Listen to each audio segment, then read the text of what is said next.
नमस्कार, update India में आपका स्वागत है। मैं हूं आपके साथ ऋतु अहिरवार। चलिए बात करते हैं कुछ खास खबर की। बात करेंगे बीजापुर की, जहां बीजापुर से एक बड़ी खबर सामने आ रही है। सुरक्षा बलों और नक्सलियों के बीच मुठभेड़ में 14 महिला समेत 12 पुरुष, कुल 26 नक्सलियों के शव आधुनिक हथियार मुठभेड़ स्थल से जवानों ने बरामद किए हैं। अब तक 18 की शिनाख्त हुई है, जिसमें 9 पीपीसीएम, 1 डीवीसीएम, 8 लाख एवं 8 एसीएम, 5-5 लाख इनामी शामिल हैं। अन्य 8 नक्सलियों की शिनाख्त अभी बाकी है।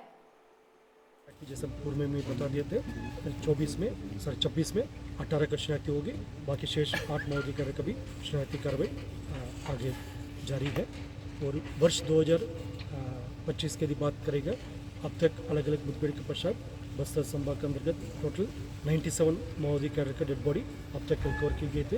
इसमें जिला बीजापुर में सर्वाधिक जो सफलता हमको प्राप्त हुआ। और बाकी जैसा अन्य जिला में भी सोमनाथ, नारायणपुर, गंतेवाड़ा, कांकर इलाके में भी हमको सफलता प्राप्त हुई। जैसे कल बीजापुर मुठभेड़ के समय दूसरी ओर जिला कांकर और नारायणपुर के सीमावर्ती क्षेत्र में भी कांकर डीआरजी एमपीएसएफ के संयुक्त अभियान संचालित की जा रही थी थाना छोटा बेटिया क्षेत्र में।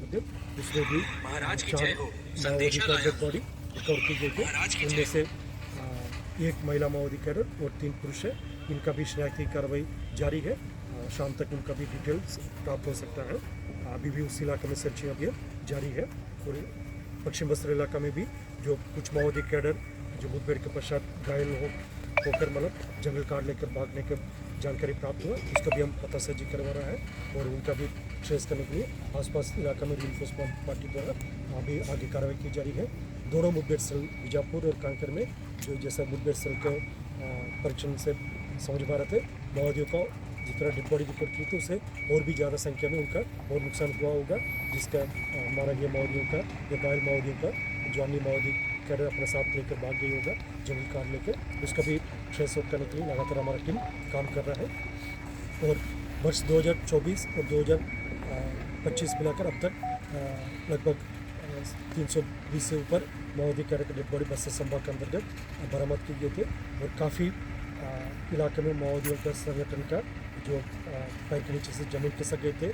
इस अवधि में देखा जाए तो विगत 14 महीने की अवधि में हमने बस्तर संभाग के अंतर्गत 37 नया सुरक्षा कैंप भी प्रारंभ किए गए थे। उसमें भी सर्वाधिक जो जिला बीजापुर में कैंप्स प्रारंभ किए गए थे, मतलब कैंप स्थापित किए गए थे। उसमें प्रमुख रूप से तर्रेम से लेकर पामेड़ तक जो विगत कई वर्षों से जो नक्सल के मजबूत आदर्श क्षेत्र के रूप में उसके देखे जाते थे, उस इलाके में जैसे कोरागुड्डा, जुरुपल्ली, वाटेवागु, इन सब कैंप स्थापित करने के पश्चात तर्रेम से लेकर पामेड़ तक पूरा एक्सेस कनेक्ट हो गए थे। इसके फ़ायदा क्षेत्र की जनता को प्राप्त हो रहा है।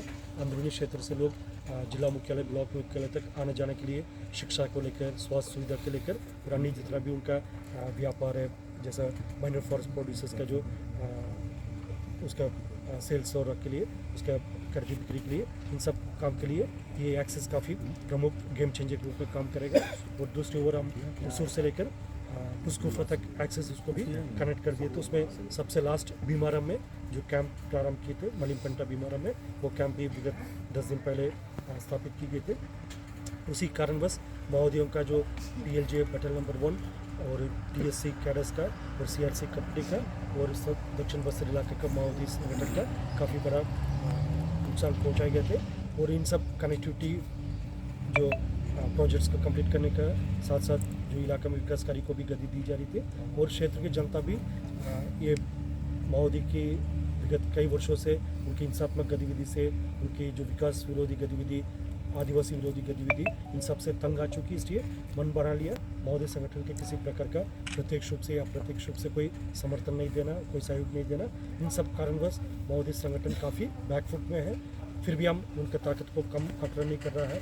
उनका साजिश के तहत IED के माध्यम से और किसी अन्य घटनाक्रम के माध्यम से सुरक्षा बल के खिलाफ या क्षेत्र के निर्दोष ग्रामीण के खिलाफ कोई ना कोई साजिश कर सकता है। उन सब विषय को ध्यान में रखकर आने वाले समय हम और सावधानीपूर्वक और बेहतर रणनीति के साथ कार्रवाई करें, ताकि शासन के मंशानुरूप आने वाला बहुत जल्दी नक्सल समस्या को समाप्त करना दोनों केंद्र सरकार और राज्य सरकार प्रतिबंधित है। जो इस समस्या को बहुत जल्दी समस्या को समाधान करना, साथ साथ क्षेत्र की जनता की भी जैसा इच्छा है उसके तहत हम और समर्पित होकर हमारा सुरक्षा बल सदस्य के सबका मनोबल काफ़ी मजबूत है और जिस तरीके से हमको सफलता प्राप्त हुआ उससे उनका मनोबल और काफ़ी उत्साह है उसमें, उसी के साथ आने वाले समय में और कार्य करेगा ताकि आने वाला बहुत जल्दी बस्तर संभाग के अंतर्गत और खासतौर पर अभी बीजापुर की बात हम कर रहे हैं, इन क्षेत्र में भी हम नक्सल समस्या को समाप्त करके शांति व्यवस्था स्थापित करने में हमको और विकास। फिलहाल खबरों में इतना ही। इसी तरह की और खबरों के लिए बने रहिए अपडेट इंडिया के साथ। तब तक के लिए नमस्कार।